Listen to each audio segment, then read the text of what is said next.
3, 2, 1. Welcome to another episode of Harvest Now Conversations. Yay! Woo! We are going to continue our talk on relationship. What's so funny? Yay! All right. So last episode we talked about is there the one, and we agree that there is the one that God has prepared and ordained for you to meet and marry, and we talked also about how to recognize that one. So this episode we're going to talk about how to find them, how to find her, how to find him. How do you put yourself out there? Where do you go to find this person? So I guess Jamison, where did you find Guada? Well, see, I didn't really have to go out there. It kind of just happened organically. I so happened to be, a friend of mine reached out to me and just was like, hey, Jamison, I've got some guests coming over from interstate. Would you be happy to be a designated driver? And I was like, okay, sure, why not? So I didn't really go out there looking for her. She just so happened to come across my way. At that time, were you looking for someone? I was, but of course, like, I was only a kid, so whether or not I would trust what I was doing, like, at that time compared to now, like, it was just, teenage stuff, going to parties. I didn't go out clubbing or anything. Social media was huge, as it is. Like, it's still huge. So, you follow people. Yep. We had Tumblr. Tumblr. Oh, gosh. Throwback. But yeah, to be honest, like, I didn't really go out there, and I wasn't that guy to go up to, like, hey, Right. what's cracking? It took me a whole day to find out her name. Right. And I was with her the whole day. It just took me that. I didn't even ask her directly. I had to ask her friend for her name. Right. Like, I had no game at all. Well, okay. So, That's right. in the arts of confidently going out, you're talking to the wrong guy. Okay. So you don't need game, is what you're saying? Well, to Or be do honest, you need faith. You need faith. We're talking about a believer searching for the one that God has for them. Well, you shouldn't be, I wouldn't say going out. I say you should be going forth, seeking first the kingdom of God and his righteousness and all these other things, including a relationship, will be added onto you. Yep. We spoke about it previously in a previous podcast where you were sharing about how, God's thoughts completely outnumber the thoughts of sand. Yeah. Was it the thoughts of sand? The number of sand. The number of sand. That was a Lifehouse meeting. So That's it. yeah, you'll find it on our YouTube. Yes. And, somewhere within those thoughts, God has already thought of the right one for you. Yeah. And that person is out there. But I think what you need to be doing is getting in tune with God and daily letting him direct you into what he wants you to do for that day, for that season, in accordance with your purpose. And then God will then put that person in line with your purpose, in line with destiny, and it will just happen. Right. So as far as going out goes, that's my take on it. But yeah, what do you think? Yeah. How did you meet Jamison from your perspective? I was not You at a searching party, at all. right? A party. It wasn't even a party. It's just a gathering. It wasn't even a gathering. It was a small gathering. No, it was just like you were a tourist. With And then your you just friends. needed someone to take you around, Yeah, but at night time we had a gathering. Sydney western suburbs. Yeah. And I Well, was just the driver. And you weren't even seeking God at that time. I was not seeking God at that time. Far out, mate. So that's pretty crazy. She was seeking the clubs. I was seeking the clubs. See, that I would not recommend to anyone. Do not put yourself out there. But now I think I believe that when you are constantly praying for this right one, this person, God will always find a way for you guys to meet or for your path to meet. Like, I mean, I was from the Philippines and then I was brought to Adelaide and then to Sydney. So there was a lot of traveling that happened just for me to meet Jamison. So, if you really are praying for this person, then God will make a way. God will find a way for you guys to meet. Whether it be like me visiting. He's already made a way. He's already made a way. Has, Yeah. He's already made a way. Exactly right. It doesn't matter how far she might be, but God knows where you are. God knows where she is, and He will bring you guys together. Yeah, God's not trying to figure out, maybe this person would then meet this person. He's already got it planned. Yeah. And you just got to trust in His timing. Yeah, exactly right. So, where does dating apps fit in that? Is that wrong? I wouldn't say it's necessarily wrong, because who am I to say if God were to tell you your person's on that app, that's the way that you guys are going to meet. Then I would say if you've turned it into an idol, like if this dating app then becomes the way maker for you, the way that you're going to get into a relationship, and it's not God's way, then I'd say you might have to double check. But if you get this inclination from God to enter into the app realm to find this person, then I'd say that's okay. Okay. But if it's just, you know what, I'm feeling bored right now, I might just flick around on whatever these apps are these days. Is Tinder still a thing? Yeah. I don't even know. I heard there's one called Hinge, is it? Hinge. I don't know. Yep. I don't. Yeah, all these eHarmony. No, I'm kidding. I don't know. Like, I don't have anything against people meeting on apps, because I have some like close friends of mine that I highly respect who have come into relationships where it seems that it's working for them, that they've met through the app. Yep. But yeah, I wouldn't say there's anything wrong with it, unless you've then just made it your idol. Right. Yeah. Something that you said before made me remember how God said to Adam, it's not good for man to be alone. And he only said that after he's done his work. So like he gave him the job of naming all the animals, naming all the plants, naming everything.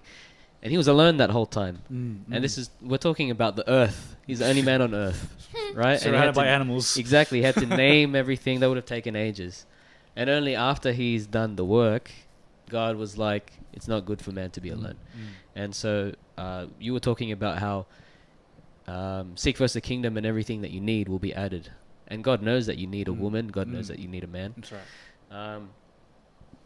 That is if, you need one. Yeah. Some people are okay with just being single the rest of their life. But if you know that you need one, God also knows that you need one. That's right. So, yeah, that's what Pastor Rod's been telling me. Just keep going.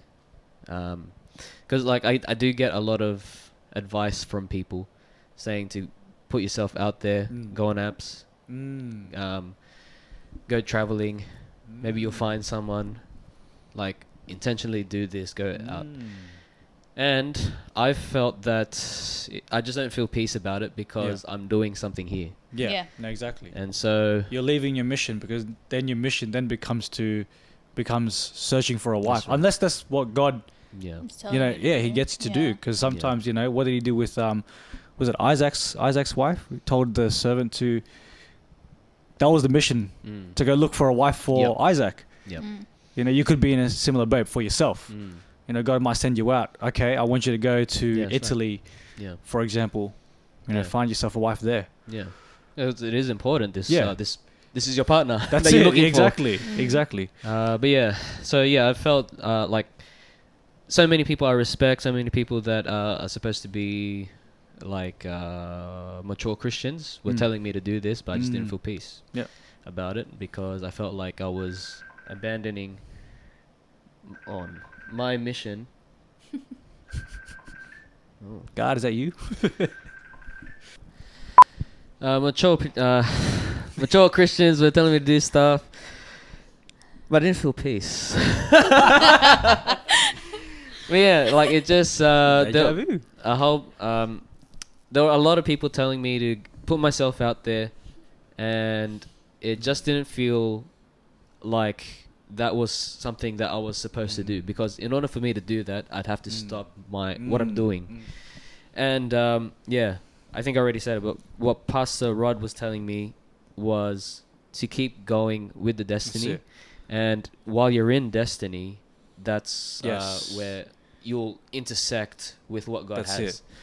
And all the while you're praying for your other half, That's it. so that we intersect. Exactly. It's Yeah. it's not so much putting yourself out there; it's making yourself available. That's right. So you're focused on the mission, Yeah, but that doesn't necessarily mean that the doors are closed. that's right. Like the doors are open, yeah, and it's just a matter of staying on track yeah, until the right person that's right. is set in place. That's right. And I think part of being open is also just dealing with your own insecurity. So Yeah. for me, I had to deal with a whole bunch of stuff Yeah. that was holding me back from the past. Yeah. And once I was over that, Yeah. I'm open, because prior to that I'm closed Yeah. off, and like people can sense that I'm not approachable. You can't really connect with me. So yeah, this is all in theory because I'm not I'm not in a relationship yet. So what does it mean then to remain open while still being focused? What how I'm seeing it is, I am open to the idea that I will meet someone, Yeah. rather than just, or no one will ever Going love me. out your way. Yeah, or like even that's I will. God's got someone, Yeah. and so I just need to be on that path, Yeah. so that I can recognize it, Yeah. rather than being trying to look for her Yeah. and try and short circuit Yeah. the process that God's got me on. So like from a practical perspective, it's still also like remaining presentable. Yes, You know, of course, like, dressing in an appropriate way. That's You're right. not being a slob around. That's You're right. still well mannered. that's right. So this is just for anyone who is, looking for someone still. Also being open, like, treat yourself still nicely. That's right. Don't just completely sell yourself out, Yeah, but also have some decency. Have some self-respect as well. right. And of course, you want to look your sharpest. Yes, that's right. You want to be someone that is a catch. Yes, that's it. You want to be your best self. That's yes. Right? Like that is partly why I go to the gym. Yeah. Woo. Like even now recently, That's it. just today I put on a fragrance. So I feel confident There you go. See, and like just Yeah. feeling myself. that's it. And Yeah. so that's like prior to being open, I was just like I just Whatever. didn't- like I was hopeless. Don't love me the way I am. Not even that. I was just hopeless. And Yeah. I didn't think I was going to, like, I was telling myself, oh, I don't need anyone. I don't Yeah, need there you anyone. No, I do need someone. And God knows I need someone. What about you? Any advice for the ladies that Yeah. is, obviously with Gelo said the same thing. Dress nicely, going to the gym, things like that. Little practical things. Yeah, so with guys, I think guys pursue. So what are women supposed to do? Should women pursue? I never pursued. I never pursued. It was always, I always believed that men will always need women. And that was just the mindset I had. Obviously, before you take really good pictures on Instagram, A trap. A thirst trap. get really good pictures, but now obviously that's not the way I think anymore. Just like what you said, present yourself well. I think a lot of women have this mindset of like, if I wear less clothes, then men will like me more. Yeah. But that's completely wrong, Yeah. because you attract the wrong men, you attract the wrong guys, and they're only there for one thing. Okay? I've learned the hard way. So present yourself well and modesty. with modesty. Yeah. Then you'll attract the right one. They're usually the ones that's looking to marry, right? So don't be silly. Put your clothes on. Stop taking pictures like that. Putting yourself. That's meant for your husband only, for the eyes of your husband only. So I have a question for you guys. So did you guys ever have like a serious talk to find out if you guys are serious? Yes, I did. So my test was proposing to her. I said if she said no, that's it. Right. That's it. Right. I said, all right, if she's serious about me, then she's going to say yes. So I proposed to her and she said yes, obviously. Yep. But if she were to say no, then that just gave me an indication that she's not that serious about our relationship as I am. And I wouldn't want to just waste my time because she doesn't see that there's a future with this. That's why she's saying no. Yeah. Because like anyone can say the cop-out answer, oh, I would say yes, but not right now. Like an engagement is just a simple or like simply saying I want to marry you. You're not getting married then and there. It's like I'm going to get married to you. Yeah. So if she were to say no, then that just answers all my questions. Right. So it wasn't really like a serious. Oh, actually, there might have been. That was a while ago. yeah, But ultimately, it came down to getting engaged with her. yeah, Right. So like last episode, we were talking about you guys just had this sense that you guys were right for each other. So would you say to the people listening that are single that you just need to find that sense, or is there something practical that they can apply to weed out the people that are wrong and find the right? Guada. that's a really good question. Like, was it all just a feeling with Jamison, or was there some things that he did that were like, oh, these are green flags? What is a red flag? Yeah, I think definitely it's the same as like when you click with friends. Like I didn't straight away wanted to be in a relationship with him. I wanted to be friends with him. But as I got to know him, like obviously your feelings develop because you, like you said, you see the green flags in this guy. What were the green flags in me? No, I like that that he was That's like a serious question. I want to yeah, know. no, I'm answering. You don't want me to answer? This is a red flag. This is his. No, I really like that he was. If you've met Jamison, he's like the nicest person you'll ever meet. He's like the nicest person you'll ever meet. I just like that he was so real and he was so genuine. Because I felt like a lot of the people that I've met are just like, it was fake. They just, like, it wasn't like a real, like, they just did it to... They're trying to get something from you. Trying to get something from me, but like, I sensed that with him, he was like, very genuine. And I did a little test in him as well. But we weren't in a relationship. Okay, we were just talking, but I knew that Jamison liked me. And I wanted to see... I didn't just like you, I loved you. Yeah, you did. You loved me. You loved me.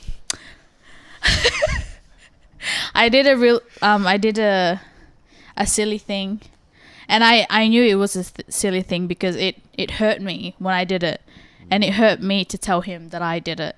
So, but then God came through. Wait, what's this thing? Oh, is this when you kissed another guy? Yeah, when I kissed another guy. Yeah. This was while you're Christian? This is when I was freshly Christian. I wasn't. Guada wasn't. And we weren't in a relationship, but we were just getting to know it. It was a getting to know each other stage. See, I'm sure. Okay, this was kind of going back to me now, but this was a massive green flag for me because remember how I was saying I started pursuing her, which then helped me pursue God. This was like the prime example of what made me really say this is it. It was when that day when she kissed another guy. It hurt. And so me being fresh into my faith, I didn't know what to do. So I prayed. I said, God, I literally had a Bible with me. This was like really, really early in the morning. And I've shared this before. It was like at 5 a.m.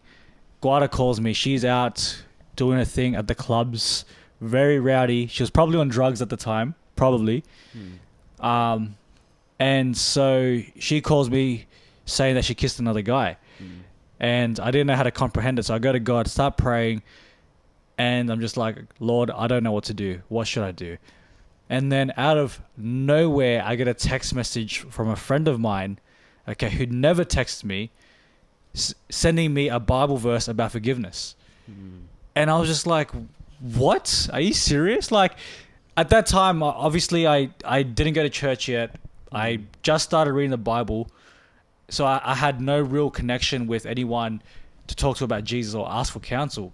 And yet I'm getting this text message from a guy at 5 a.m. from someone who doesn't text me, sharing about forgiveness. Wow. And it's like God heard me very specifically. Yep. Within 10 minutes of asking, he answered. I'm like, wow, God, if you are talking to me, you are giving me advice about this woman, then this has got to be the one. Yeah, wow. Wow. Sorry, I kind of spoke over No, your... it was good. I wanted you to explain that part because you explain it very well. No, that was good. Yeah, so that's what happened, guys. Yeah. Yeah, how did you know Jamison was the one? How did I know? Just practically, so people can start to... Practically, I think I like that he didn't care about my past. Like, he didn't point out my mistakes. He saw the best in me. He saw a future with me, which I never saw in myself, but he did. I just knew that, like, this is the person that I wanted to grow with. Like, no one's ever said this to me. No one's ever encouraged me the way he's encouraged me. Like, I don't think he's a big part of my life. Like, I don't think I would be the woman I am if it wasn't for him. Like, yeah, I've come a long way because of him, and as well as God. But like, I need to breathe because I need baby's taking oxygen. Baby's taking my breath away. But it was just I knew he was the right one when he loved God more than he loved me. When he put Jesus first before me, and I said, there's no way this man will ever do anything wrong because he'll be accountable to God. So, when I saw the way he loved the Lord, I just knew it was the one. Right. Wow. So, it was amazing. It was amazing. Okay. Praise the Lord. All right, so from Guy's perspective, what was the green flags? So I think No green flag. my perspective was I did briefly share about it earlier, but I think one of the key things from a very practical perspective was one, we shared a very similar culture. So obviously she's from the Philippines. She comes from the Visayas area, which my mum is also from.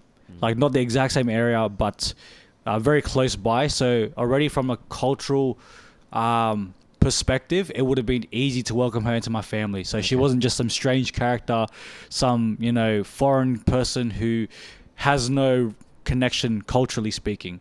And look, without making culture the primary reason, Filipinos are very family orientated.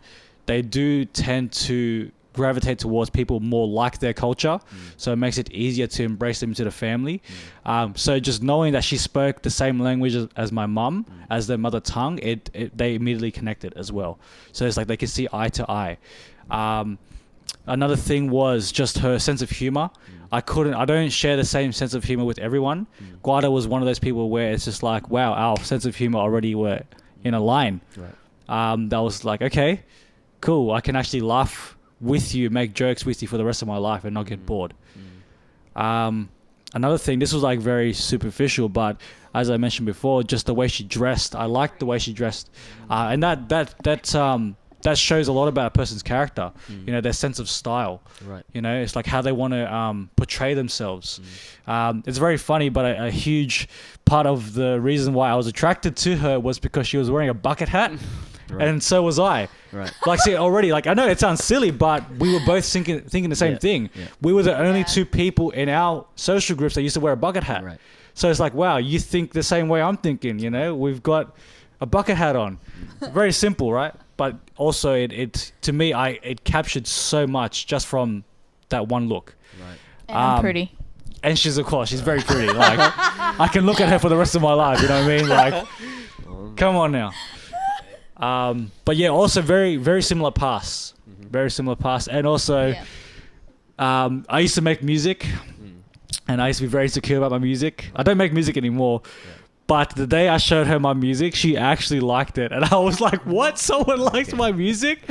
Surely. Like, Right. if she can like me at my cringiest moments, then, you know, she can like me at my best as well. Sure. Yeah. So, yeah, these are just all like little things that added up. Right. Little things. Right. Yeah, well, praise God. I think that's enough for this episode, and probably enough for this couple. I think I'm gonna start. You're over listening to us. Yeah, I think it would be good to talk about this stuff with the many couples in our church. Yeah. Amen. Yeah. And get some different perspectives and help out this Yes. generation. All right, that's pretty much it, and we'll see you next time. See ya. Bye. Goodbye.